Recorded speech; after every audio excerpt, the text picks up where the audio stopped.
Job chapter 5. Call now, is there anyone who will answer you? To which of the holy ones will you turn? Surely vexation kills the fool, and jealousy slays the simple. I have seen fools taking root, but suddenly I cursed their dwelling. Their children are far from safety, they are crushed in the gate, and there is no one to deliver them.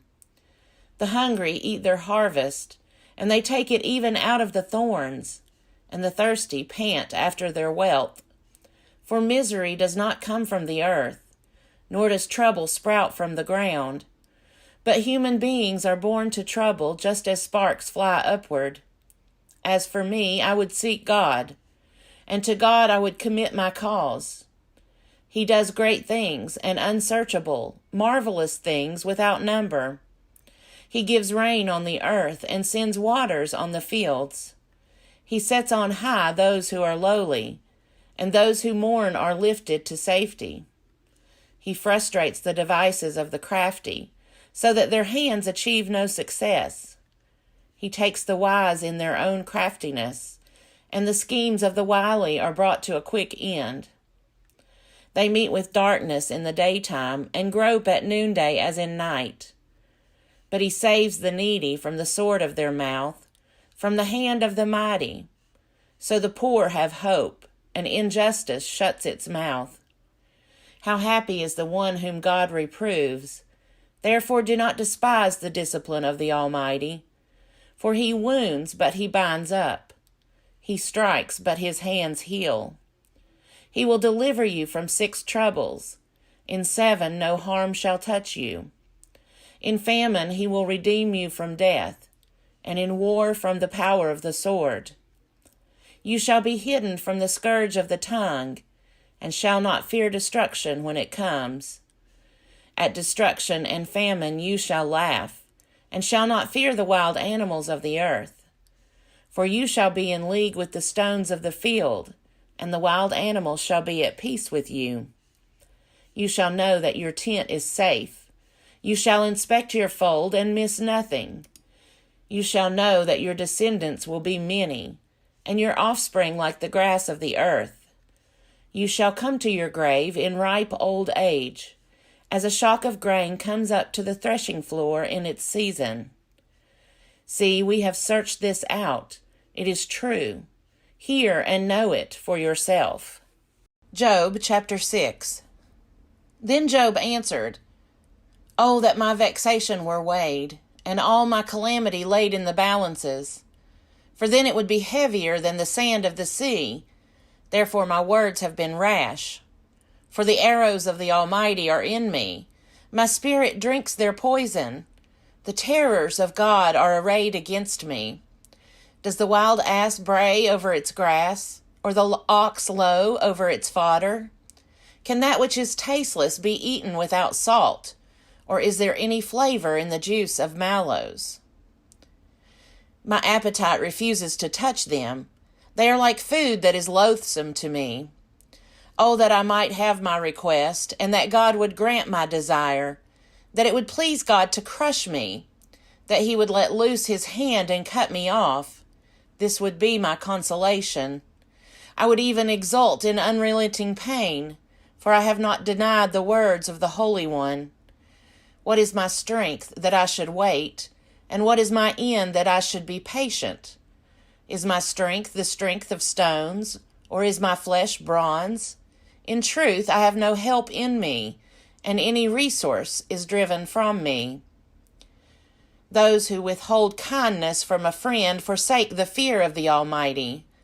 My companions are treacherous like a torrent bed, like freshets that pass away, that run dark with ice, turbid with melting snow. In time of heat they disappear. When it is hot they vanish from their place. The caravans turn aside from their course.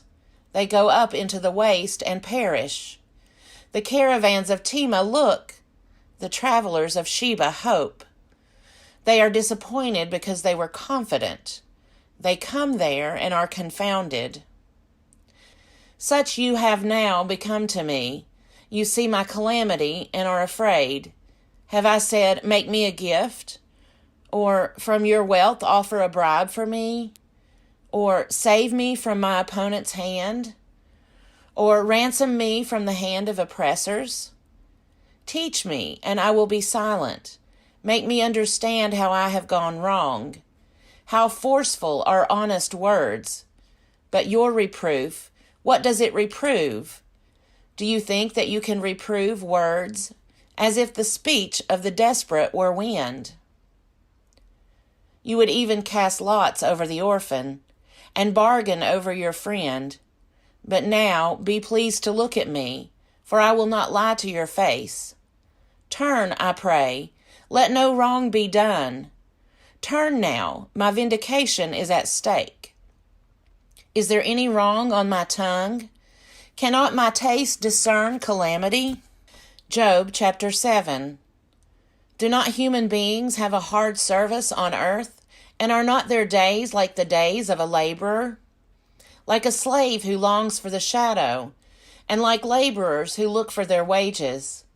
So I am allotted months of emptiness, and nights of misery are apportioned to me. When I lie down, I say, when shall I rise? But the night is long, and I am full of tossing until dawn. My flesh is clothed with worms and dirt. My skin hardens, then breaks out again. My days are swifter than a weaver's shuttle, and come to their end without hope. Remember that my life is a breath. My eye will never again see good. The eye that beholds me will see me no more. While your eyes are upon me, I shall be gone. As the cloud fades and vanishes, so those who go down to Sheol do not come up. They return no more to their houses, nor do their places know them any more.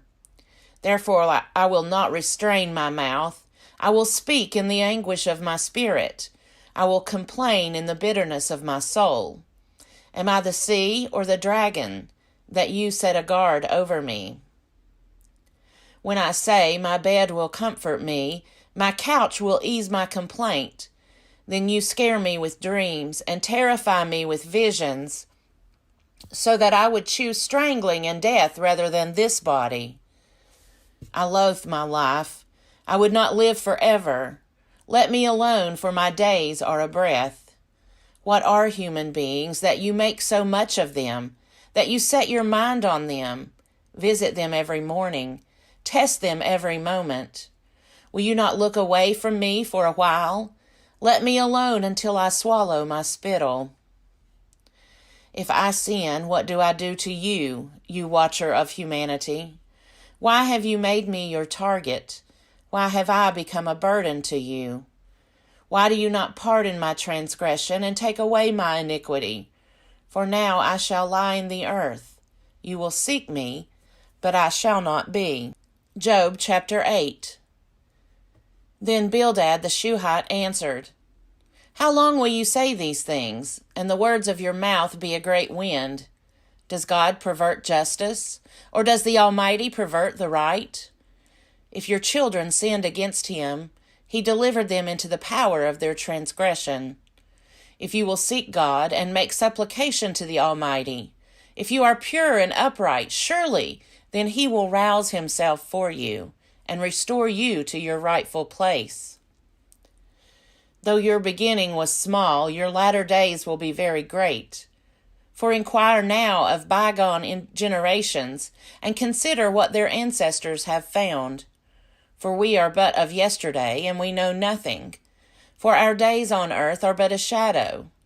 Will they not teach you and tell you, and utter words out of their understanding? Can papyrus grow where there is no marsh? Can reeds flourish where there is no water? While yet in flower and not cut down, they wither before any other plant. Such are the paths of all who forget God. The hope of the godless shall perish. Their confidence is gossamer, a spider's house their trust. If one leans against its house, it will not stand. If one lays hold of it, it will not endure. The wicked thrive before the sun, and their shoots spread over the garden. Their roots twine around the stone heap. They live among the rocks. If they are destroyed from their place, then it will deny them, saying, I have never seen you. See, these are their happy ways, and out of the earth still others will spring. See, God will not reject a blameless person, nor take the hand of evildoers. He will yet fill your mouth with laughter, and your lips with shouts of joy. Those who hate you will be clothed with shame, and the tent of the wicked will be no more. Job chapter 9. Then Job answered, Indeed, I know that this is so, but how can a mortal be just before God? If one wished to contend with him, one could not answer him once in 1,000. He is wise in heart and mighty in strength. Who has resisted him and succeeded? He who removes mountains and they do not know it, when he overturns them in his anger, who shakes the earth out of its place and its pillars tremble, who commands the sun and it does not rise, who seals up the stars, who alone stretched out the heavens and trampled the waves of the sea, who made the bear and Orion, the Pleiades and the chambers of the south, who does great things beyond understanding and marvelous things without number. Look, he passes by me, and I do not see him. He moves on, but I do not perceive him. He snatches away. Who can stop him? Who will say to him, What are you doing? God will not turn back his anger. The helpers of Rahab bowed beneath him. How then can I answer him, choosing my words with him? Though I am innocent, I cannot answer him. I must appeal for mercy to my accuser. If I summoned him and he answered me, I do not believe that he would listen to my voice. For he crushes me with a tempest, and multiplies my wounds without cause. He will not let me get my breath, but fills me with bitterness. If it is a contest of strength, he is the strong one. If it is a matter of justice, who can summon him? Though I am innocent, my own mouth would condemn me. Though I am blameless, he would prove me perverse. I am blameless. I do not know myself. I loathe my life. It is all one, therefore, I say. He destroys both the blameless and the wicked. When disaster brings sudden death, he mocks at the calamity of the innocent. The earth is given into the hand of the wicked. He covers the eyes of its judges. If it is not he, who then is it? My days are swifter than a runner. They flee away. They see no good. They go by like skiffs of reed, like an eagle swooping on the prey.